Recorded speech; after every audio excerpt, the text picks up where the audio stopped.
75 mm a Němci se stahují, zároveň odjíždí motospojka, aby informovala o tom, že situace u křižovatky a pozice u křižovatky již nejsou udržitelné a proto se musí stáhnout. Sovětští vojáci začínají demontovat překážky, aby umožnili průjezd svým dalším jednotkám, hlavně tankům.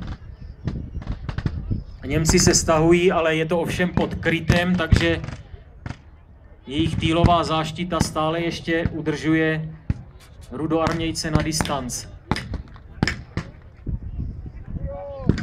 A dole se jí začíná objevovat první sovětský tank, který proniká odstraněnou překážkou a postupuje po komunikaci směrem ke křižovatce. Německý kanon zaujal pozici a bude se snažit sovětský tank zničit.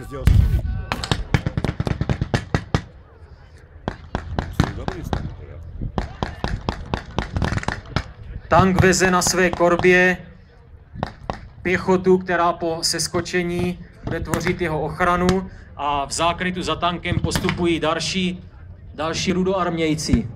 Začínají obcházet německé postavení. Němci se snaží usilovně zachránit svoje dělo, ovšem jsou výstřelem tanku pobiti a tato zbraň je vyřazena z boje.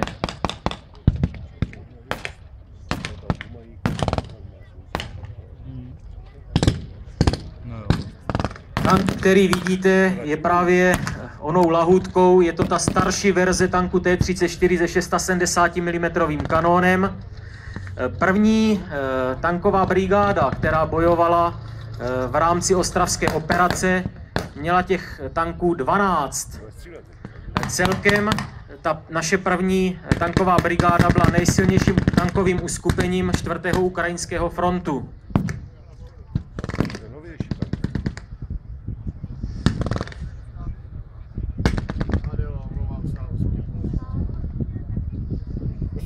Ze spodu od křižovatky se začíná blížit druhý sovětský tank. Je to už ta novější verze s větší věží a s 85 mm kanónem, aby podpořil útok na německou obranu.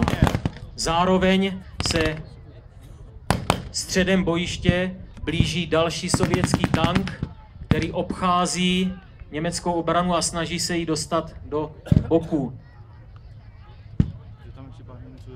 Obchází postavení ve statku Albertovec a začínají se blížit rudoarmějci krytí tanky ke křižovatce směrem na Ostravu.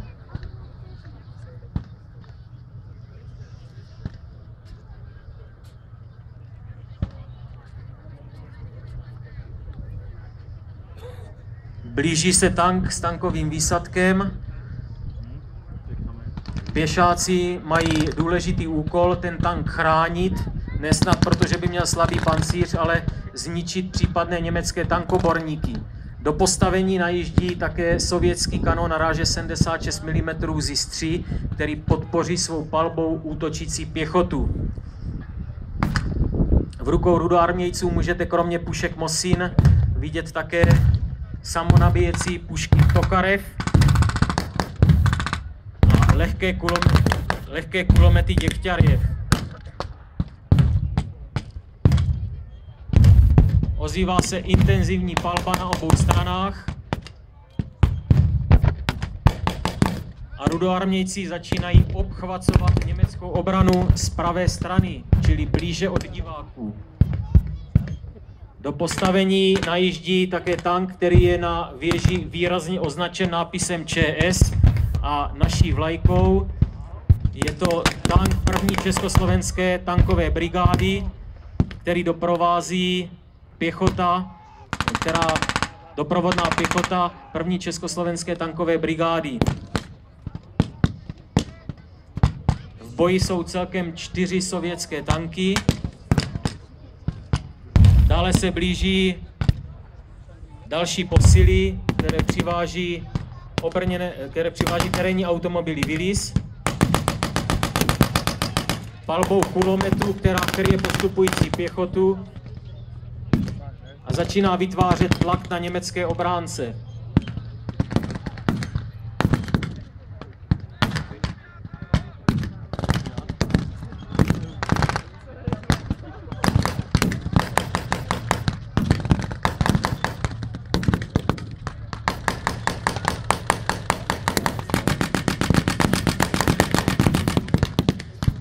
Na pravém křídle útočící rudoarmějci se snaží eliminovat postavení Němců u zničené houfnice ráže 150 mm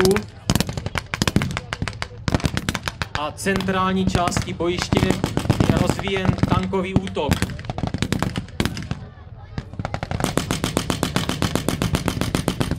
Rudoarmějci zatím vůbec netuší, že na místě je zamaskovaný stíhač tanků Hetzer.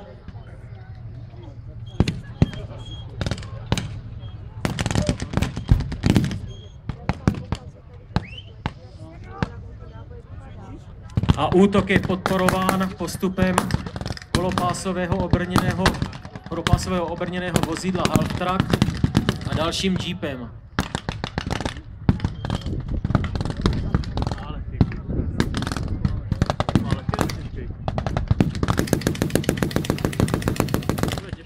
Palba je nyní vedena v podstatě po celé délce fronty.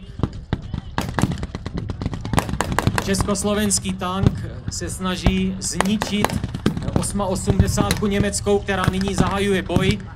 Podařilo se jí zasáhnout jeden sovětský tank, který vzplanul, a československý tank se snaží toto nebezpečné dělo zničit. Výkonné 880 mm protitankové dělo.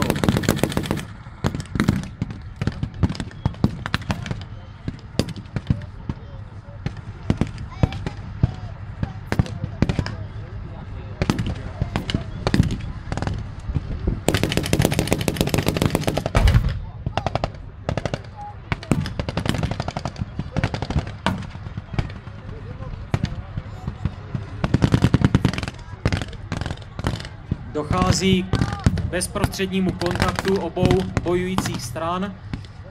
Rudoarmějci berou z tečí německé zákopy.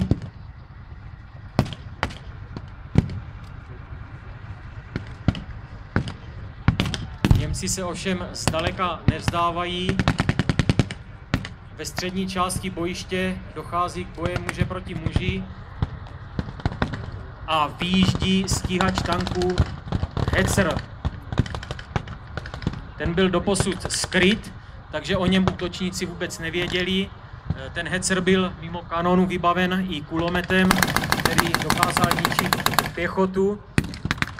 Ta pěchota je jeho palbou zatlačena zpět a stíhač tanku se pouští do boje se sovětskými tanky.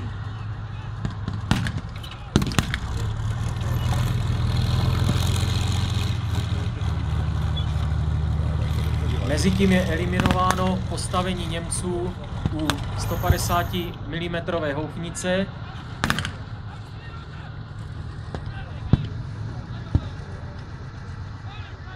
Nicméně sovětský útok v centrální části bojiště byl částečně odražen.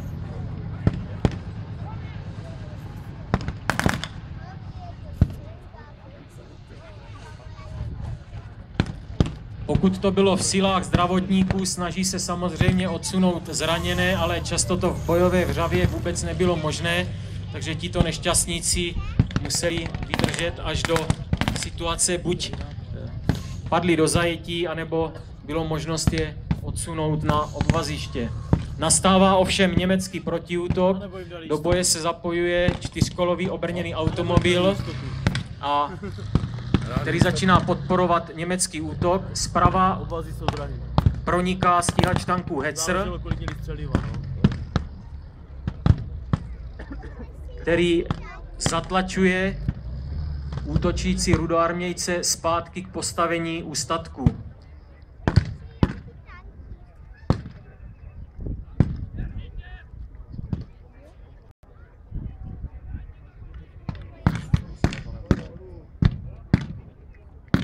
Všechno ještě bude možné uvidět v odpolední repríze, která bude v podstatě s koncem, který si sami zvolíte.